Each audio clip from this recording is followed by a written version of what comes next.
The sun rises over Manila, casting a warm orange glow across the bustling streets as 12-year-old Liam Santos prepares for another long day. He slips on his faded sandals and gently lifts the old, weather-worn guitar that once belonged to his father.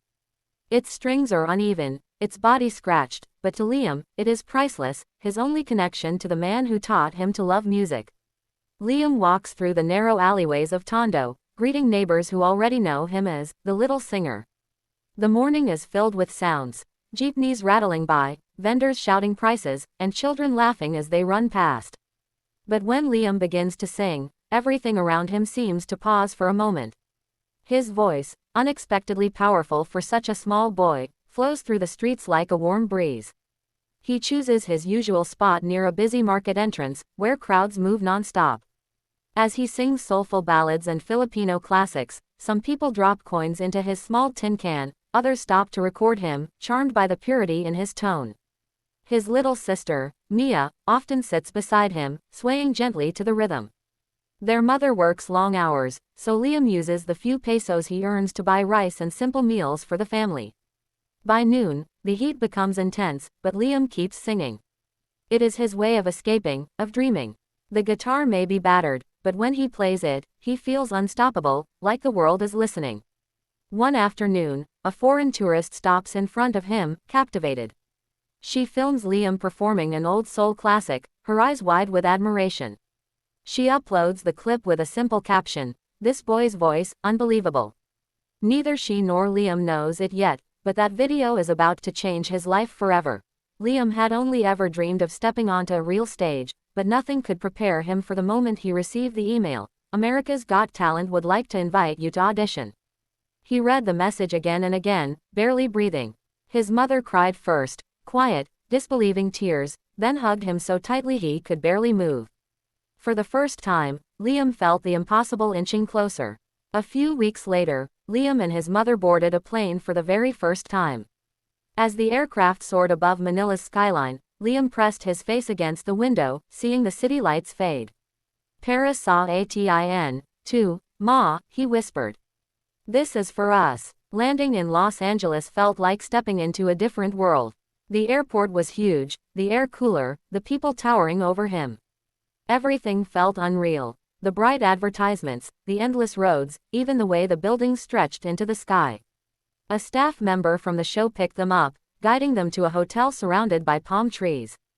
Liam clung tightly to his father's guitar the entire time. The next morning, they arrived backstage at AGT. Contestants filled the waiting area, dancers stretching, singers warming up, magicians practicing card tricks. They all looked confident, polished, ready. Liam felt small, almost invisible, but he kept whispering to himself, "Kaya ko, too, I can do this." Producers interviewed him, asking about his life, his music, his dreams.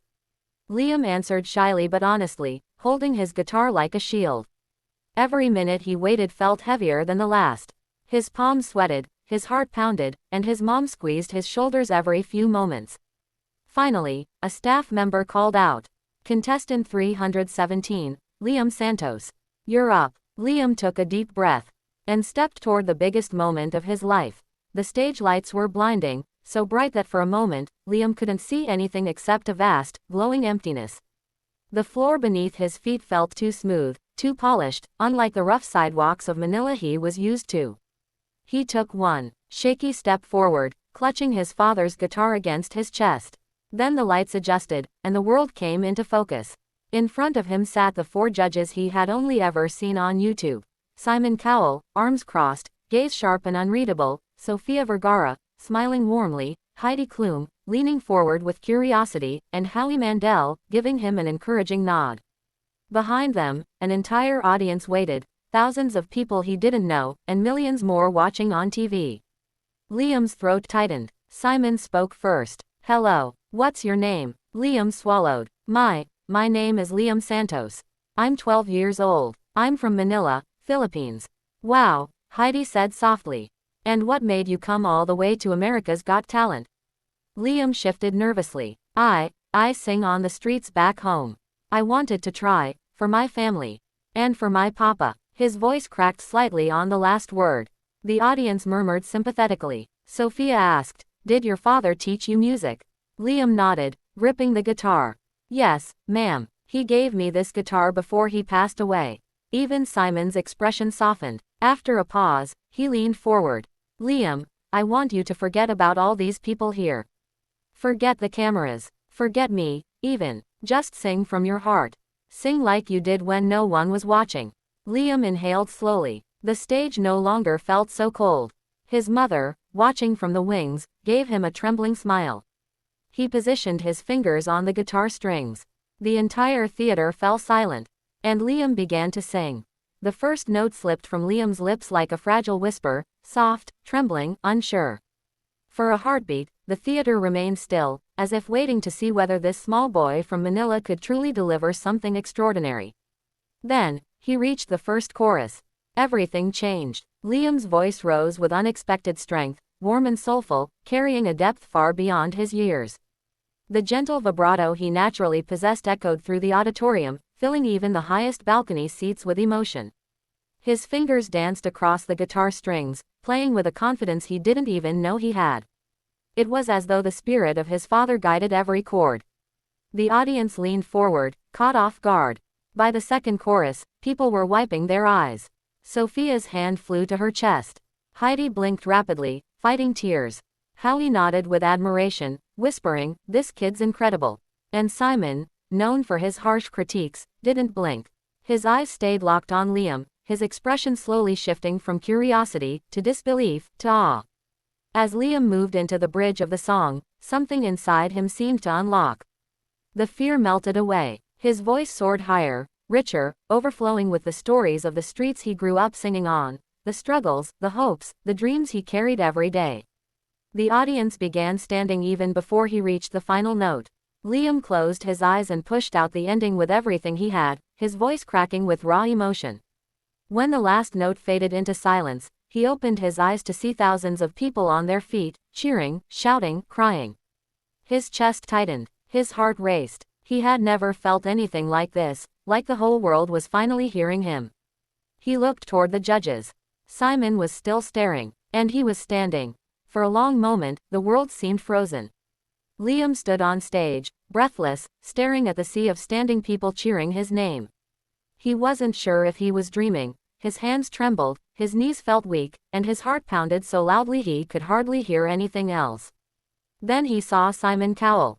The judge slowly pushed back his chair and rose to his feet, eyes locked on Liam with a look Liam had never seen before, not just admiration, but something like pride.